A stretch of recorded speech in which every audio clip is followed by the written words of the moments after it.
Madam మరి ఈ జాతకం చూసినప్పుడు మంచి టైం వస్తే మేనిఫెస్ట్ చేస్తే అవుతుందంటారా మరి?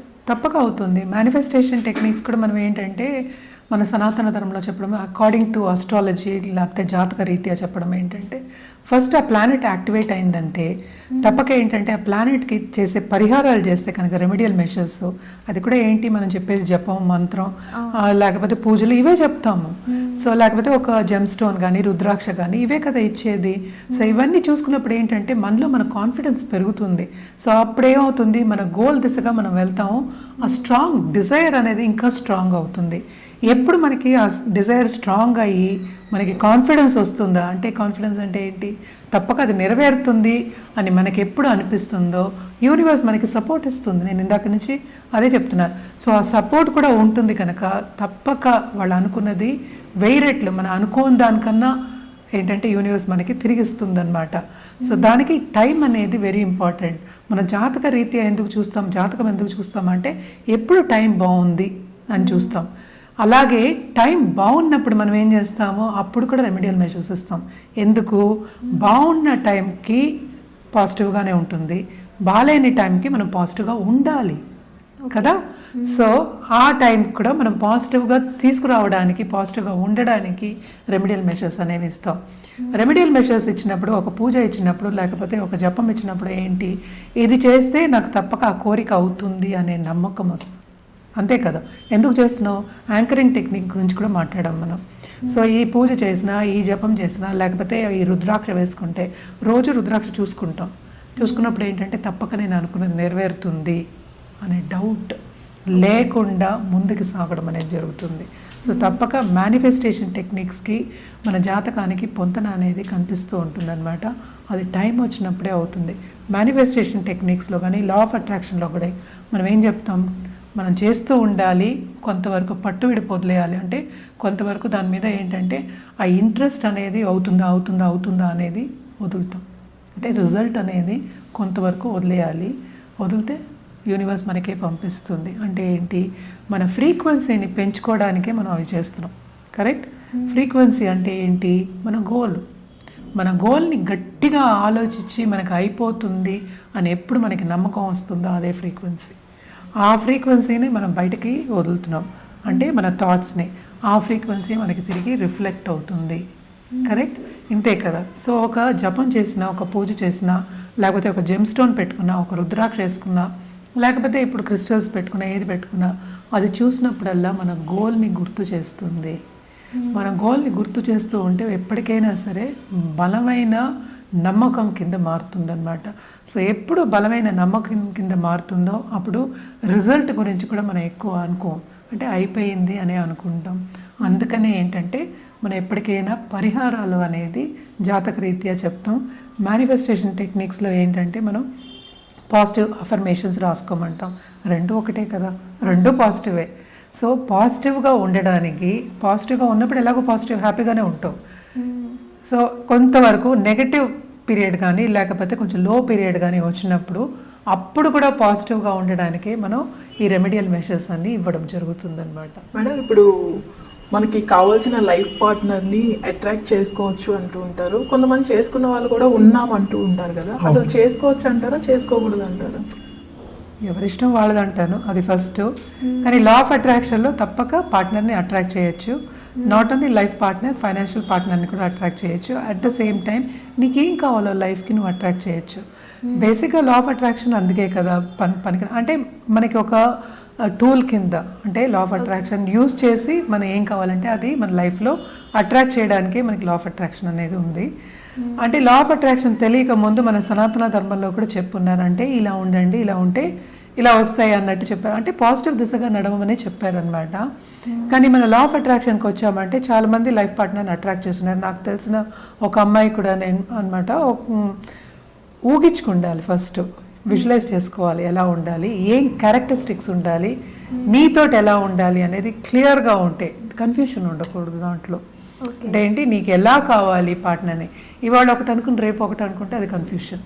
సో నీకు ఇలా ఉండాలి, పార్ట్నర్ నన్ను ఇలా చూసుకోవాలి, ఇలాగే ఉండాలి, ఫిజికల్ అట్రిబ్యూట్స్ కూడా నువ్వు డిస్క్రైబ్ చేయొచ్చు. అండ్ దాన్ని డ్రా కూడా చేసుకోవచ్చు అనమాట. అలా డ్రా చేసుకుని ఎవ్రీ డే అఫర్మేషన్స్ నువ్వు పెట్టుకున్నావు అంటే తప్పక అట్రాక్ట్ అవుతుంది. అంటే నీకు తగిన వాళ్ళని యూనివర్స్ పంపిస్తుందన్నమాట తప్పక. అంటే నీకు నమ్మకం ఉండాలి ఫస్ట్. నీకు నమ్మకం లేకుండా ఇవన్నీ చేస్తే రారు కదా.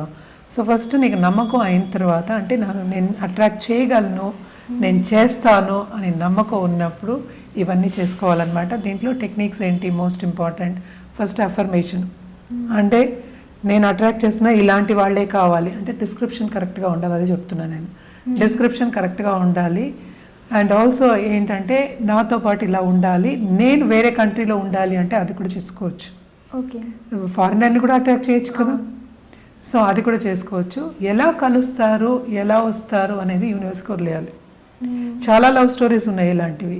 అంటే ఏంటి, మనకి తెలిసిన ఒక అమ్మాయికి యాక్చువల్గాను ఇలా కావాలి లైఫ్ పార్ట్నర్. అంటే ఏంటి, సోల్ పార్ట్నర్ అంటారు అనమాట. సోల్ పార్ట్నర్ అనేదానికి చాలా డెఫినేషన్స్ ఉన్నాయి, we won't get into it. But life పార్ట్నర్ని అట్రాక్ట్ చేయడానికి ఇలా ఉండాలి, ఇలా రాసుకుని అఫర్మేషన్స్ అని రాసుకుని దెన్ ఎలా మీట్ అయ్యారు అంటే ఇక్కడే ఇండియాలో ఫారినర్ అనమాట. ఆయన వచ్చి మీట్ అవ్వడం జరిగింది. ఇద్దరు కలయిక వన్ డే ఏదో హఠాత్తుగా మీట్ అయ్యారనమాట. ఒక టెంపుల్లోనో ఒక మీటింగ్లోనో స్పిరిచువల్ మీటింగ్లోనో మీట్ అయ్యి వాళ్ళు మళ్ళీ పెళ్లి చేసుకోవడం కానీ వేరే కంట్రీలో ఉండడం కానీ జరగడం అయిందనమాట. అంటే సోల్మేట్ని అట్రాక్ట్ చేయడం అనేది మనం మాట్లాడుకుంటున్నాం అనమాట. సో ఇది మోస్ట్ ఇంపార్టెంట్ అఫర్మేషన్. దానికి డిస్క్రిప్షన్ అంటే ఏంటంటే నా పార్ట్నర్ ఇలా ఉండాలి అనేది డిస్క్రైబ్ చేయగలగాలి. క్యారెక్టరిస్టిక్స్ డిస్క్రైబ్ చేయాలి, ఫిజికల్ క్యారెక్టరిస్టిక్ డిస్క్రైబ్ చేయాలి. ఏ కంట్రీ నుంచి అని కావాలి నీకు, కావాలంటే లేకపోతే వదిలేయచ్చు. వరల్డ్ అంతా ఒక స్మాల్ ఇప్పుడు టౌన్లో అయిపోయింది. సో అలా కాకుండాను నేను ఇక్కడ ఉండాలి, నాతో పాటు ఇలా ఉండాలి, మీ ఇద్దరం ఇంత సన్నిహితంగా ఉండాలి, ఇవన్నీ కూడా క్లియర్గా ఉండాలి. సో దానికి మోస్ట్ ఇంపార్టెంట్ ఫస్ట్ అఫర్మేషన్స్, తర్వాత విజువలైజేషన్, తర్వాత ఏంటంటే కంటిన్యూస్గా దాన్ని అఫర్మేషన్ని రీడ్ చేసుకోవడము. ఇంకో టెక్నిక్ ఏంటంటే డ్రా చేయడం అన్నమాట. మనం డ్రా చేసుకోవచ్చు. మన సినిమాల్లో కూడా చాలా చూపిస్తూ ఉంటారు. యాక్చువల్లీ కమల్ హాసన్ మూవీ రేవతి మూవీలో కూడా ఇలాగ ప్రింట్ తీస్తుంటారు, డ్రా చేసి ప్రింట్ చేస్తే కమల్ హాసన్ ఎదురుకుండా వస్తూ ఉంటాడు. సో కొన్ని యాట్రిబ్యూట్స్ ఉన్నవాళ్ళు, అలాంటి యాట్రిబ్యూట్స్ ఉన్నవాళ్ళు మనకి ఎదురుపడతారనమాట.